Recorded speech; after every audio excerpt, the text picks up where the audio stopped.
بسم اللہ الرحمن الرحیم۔ عزیز طلبہ، آج کا ہمارا آخری موضوع ہے حقوق العباد، اور حقوق العباد موضوع کے ہم لانگ کویشچن حل کر رہے ہیں۔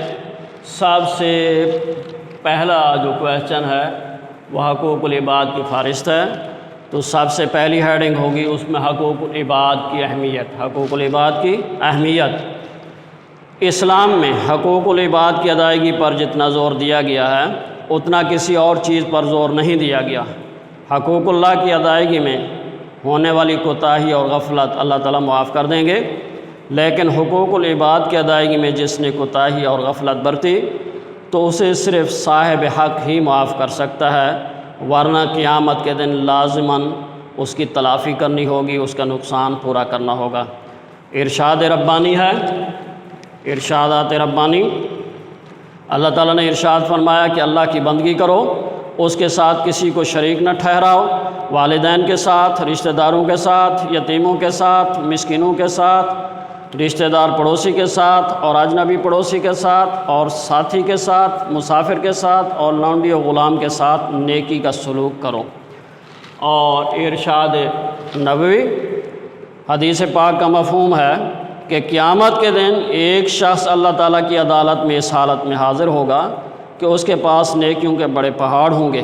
اس کا حساب ہونے لگے گا تو بہت سے لوگ وہاں پر جمع ہو جائیں گے، اور دنیا میں اس شخص نے جو ان کے حقوق غصب کیے تھے ان کی ادائیگی کا وہ مطالبہ کریں گے۔ اس وقت اس کے پاس نیکیوں کے علاوہ کچھ نہ ہوگا، چنانچہ اس کی نیکیاں حقداروں میں تقسیم ہو جائیں گی۔ اس کے باوجود ابھی کچھ لوگ باقی ہوں گے، پھر حقداروں کے گناہ اس آدمی کے کھاتے میں ڈال دیے جائیں گے اور آخر کار اسے گھسیٹ کر جہنم میں پھینک دیا جائے گا۔ عزیز طلبہ، اگلی ہماری ہیڈنگ ہے اسلام کا امتیاز خاص۔ اسلام کے سوا دوسرے مذاہب میں انسانی حقوق کی درجہ وار تفصیل نہیں ہے، یہاں تک کہ انسان اور حیوان کے درمیان کوئی فرق نہیں رکھا گیا۔ یہ اسلام کو امتیاز حاصل ہے کہ اس میں انسانی حقوق ترتیب وار اور درجہ وار بیان کیے گئے ہیں۔ عزیز طلبہ، حقوق العباد کی فہرست بہت لمبی ہے، اس میں جو ہے وہ انسان کے اپنے حقوق آ جاتے ہیں، والدین کے ہیں، پڑوسیوں کے ہیں، بیواؤں کے ہیں، مریضوں کے ہیں، مسافروں کے ہیں، اور اسی طرح جو انسانی برادری ہے ان کے حقوق ہیں، پھر اولاد کے ہیں، اہل قرابت کے ہیں، یتیموں کے ہیں، غلاموں کے ہیں، مہمانوں کے ہیں، بزرگوں اور کمزوروں کے ہیں اور قیدیوں کے، اور اس طرح ایک بہت لمبی فہرست جو ہے وہ اس کی بن سکتی ہے۔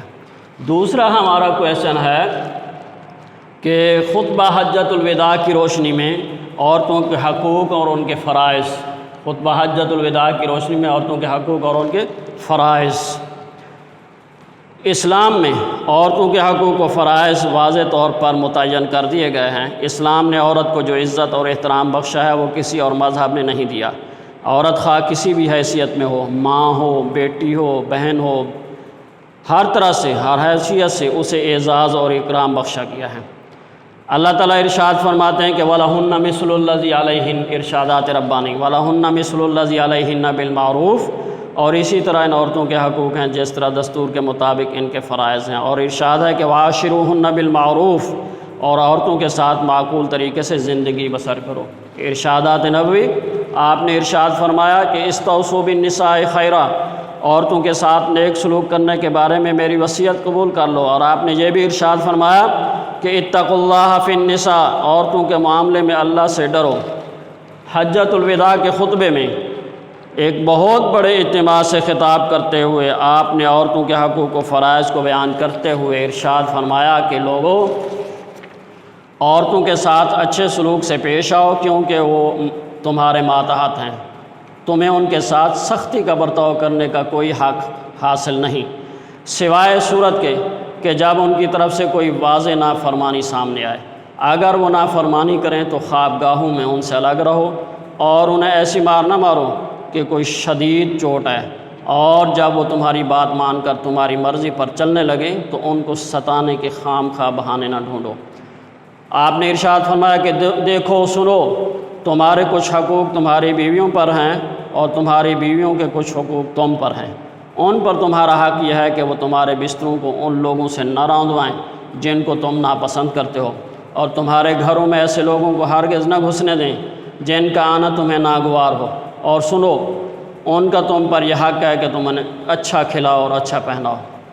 یہ احادیث جو ہے وہ ریاض الصالحین کی کتاب میں مل جاتی ہیں۔ تو عورتوں کے کیا حقوق ہیں؟ عورتوں کے حقوق جو ہے وہ درج ذیل ہیں۔ تعلیم و تربیت ان کی کرنا، انہیں کھانا اور لباس فراہم کرنا، ان کو رہائش دینا، جائیداد میں ان کا جو حصہ ہے وہ انہیں دینا، ان کے ساتھ حسن سلوک کرنا، اور جائز حدود میں رہ کر کاروبار کی اجازت دینا، یہ عورتوں کے حقوق ہیں۔ اور عورتوں کے فرائض کیا ہیں؟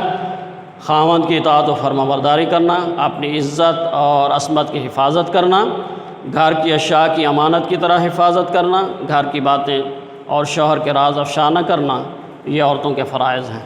عزیز طلبہ، اس کے بعد اگلا ہمارا کویشچن ہے انسانی مساوات، کہ مساوات پر تفصیلی نوٹ تحریر کیے کہ اس سے کیا مراد ہے۔ انسانی مساوات کیا ہے؟ اسلام نے انسانیت کو مساوات کا درس دیا ہے اور بتایا ہے کہ تم سب کی اصل ایک ہے، ایک ہی مرد اور ایک ہی عورت سے تمہاری نو وجود میں آئی ہے، اور وہ کون ہے؟ حضرت آدم اور حضرت اماں حوا۔ ایک ہی خالق تمہارا، ایک ہی خالق ہے یعنی اللہ، اور ایک ہی مادہ تخلیق سے تم وجود میں آئے ہو، ایک ہی طریقے سے تم پیدا ہوئے ہو، اور ایک ہی ماں باپ کی تم اولاد ہو۔ اس لیے کسی کو یہ حق حاصل نہیں کہ وہ دوسروں کو حقیر اور اپنے آپ کو برتر سمجھے۔ تعارف اور پہچان، دوسری ہیڈنگ ہے تعارف اور پہچان۔ یہ قومیں، یہ قبیلے، یہ خاندان، خد و خال، زبانیں اور رنگ کا فرق صرف تعارف اور پہچان کے لیے ہے، ورنہ بحیثیت مسلمان سب برابر ہیں۔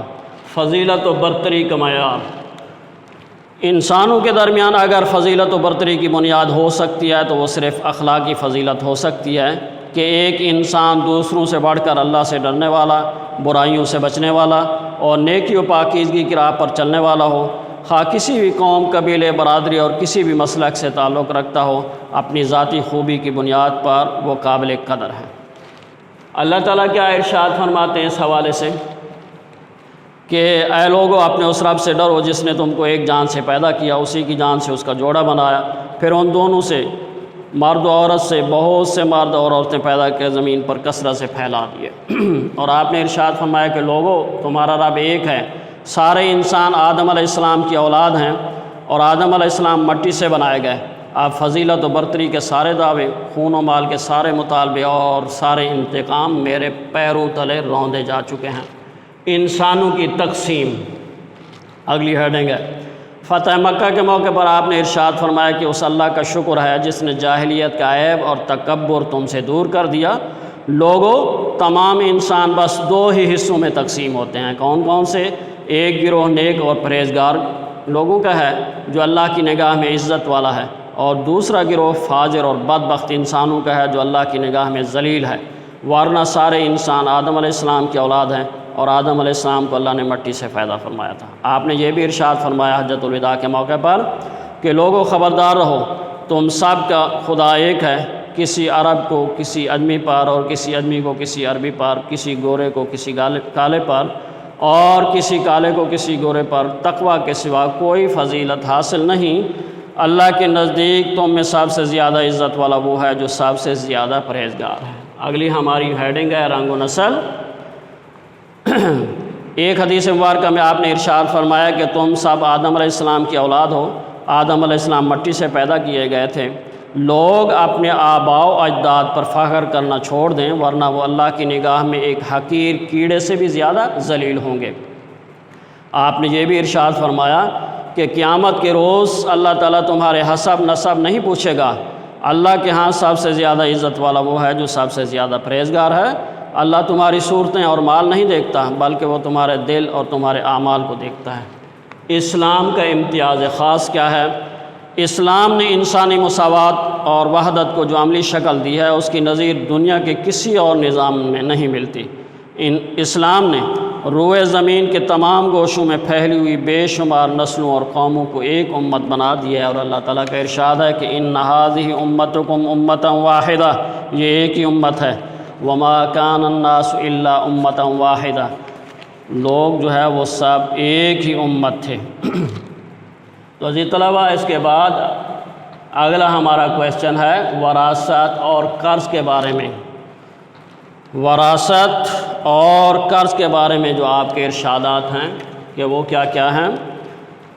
آپ نے خطبہ حجۃ الوداع کے موقع پر ارشاد فرمایا کہ لوگوں، خدا نے میراث میں ہر وارث کا جداگانہ حصہ مقرر کر دیا ہے، اس لیے اب وارث کے حق میں 1/3 سے زائد میں کوئی وصیت جائز نہیں۔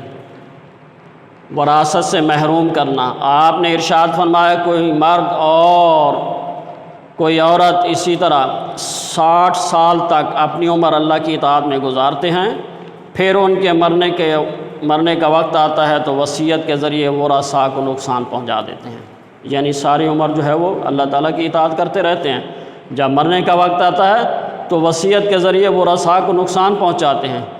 ایسے دونوں کے لیے، مرد و عورت دونوں کے لیے جہنم واجب ہو جاتی ہے جو کسی کو وراثت سے محروم کر دیتے ہیں۔ آپ نے یہ بھی ارشاد فرمایا کہ جو اپنے وارث کو میراث سے محروم کر دے گا، اللہ تعالیٰ قیامت کے دن اس کو جنت کی میراث سے محروم کر دے گا۔ عزیز طلبہ، اگلی ہماری ہیڈنگ ہے وصیت۔ آپ نے ارشاد فرمایا کہ کسی وارث کے حق میں مرنے والے کی وصیت جاری نہ ہوگی مگر اس وقت تک جب تک دوسرے ورثاء چاہیں گے، یعنی کسی ایک کو جو ہے وہ صرف برتری حاصل نہیں، کسی ایک کو جو ہے وہ وراثت نہیں دی جا سکتی، سب میں جو ہے وہ ان کے حق کے مطابق تقسیم ہوگی۔ اور قرض کے بارے میں آپ نے کیا ارشاد فرمایا؟